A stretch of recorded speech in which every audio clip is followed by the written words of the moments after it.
আসসালামু আলাইকুম। কেমন আছেন সবাই? আশা করছি সকলেই ভালো আছেন। সবার কাছে ছোট্ট একটা অনুরোধ, যারা এখনও আমার চ্যানেলটাকে সাবস্ক্রাইব করেন নাই, সাবস্ক্রাইব করে পাশে থাকবেন। আজকে আমরা করব ভিন্ন স্বাদে গরুর মাংস ভুনা।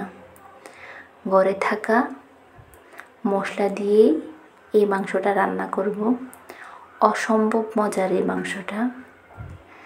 চাইলে আপনারাও একবার ট্রাই করতে পারেন।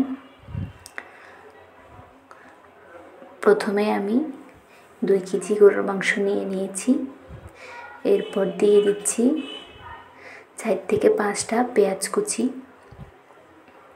পেঁয়াজটা একটু বেশি ব্যবহার করছি, টেস্টটা ভালো আসবে। 2 থেকে 3টা তেজপাতা, হলুদ গুঁড়ো, মরিচ গুঁড়ো, ঝালটা আপনারা আপনাদের পছন্দ মতো দিয়ে দিবেন।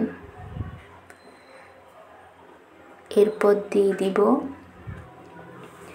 সামান্য পরিমাণ দারচিনির গুঁড়ো, জিরা, গোলমরিচ গুঁড়ো, স্বাদ মতো লবণ।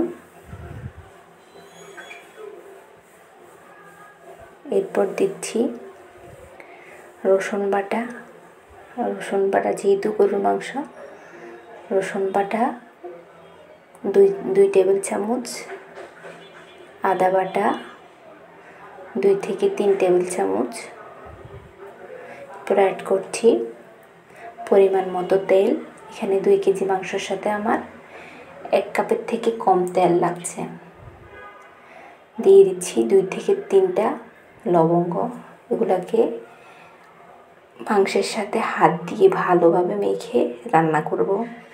হাতে মাখানো এই মাংসটা অনেক টেস্ট। আমি রান্না করলে গরুর মাংস এভাবেই রান্না করি, হাতে মেখে। এটার টেস্টটা অন্যরকম আসে। সামান্য পরিমাণ লেবু দিয়ে ম্যারিনেট করে 5 থেকে 10 মিনিট ঢেকে রাখবো। এরপর চুলায় বসিয়ে দিয়েছি, কোনো পানি অ্যাড করি নাই। 10 থেকে 15 মিনিট পর নেড়ে ছেড়ে দিচ্ছি। এই মাংসটা রান্নাতে পানি লাগে না। মিডিয়াম টু লো হিটে রান্না করলে অত পানি অ্যাড করতে হয় না। 20 মিনিট রান্নার পর দিয়ে দিচ্ছি টক দই। টক দই বলতে আমার হাতের কাছে টক দই ছিল না, দুধের সাথে লেবু দিয়ে 5 থেকে 10 মিনিট রেখে দিয়েছি। এরপরে ওই উপকরণটা এখানে অ্যাড করছি। এরপর ঢাকনা দিয়ে আবারও রান্না করে নিব 20 থেকে 25 মিনিট।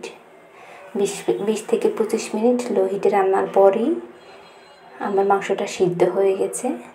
এরপরে অ্যাড করছি আবারও জিরার গুঁড়ো, ওটা দিলে স্বাদ বাড়ে। রান্না শেষ। এবার পরিবেশন করব। দেখতে যেমন লোভনীয় হয়েছে, খেতেও খুবই টেস্টি হয়েছে। ভালো লাগলেই আপনারাও একবার চেষ্টা করে দেখতে পারেন। এই রান্নাটা খুবই মজাদার, বাসার সবার কাছে খুবই ভালো।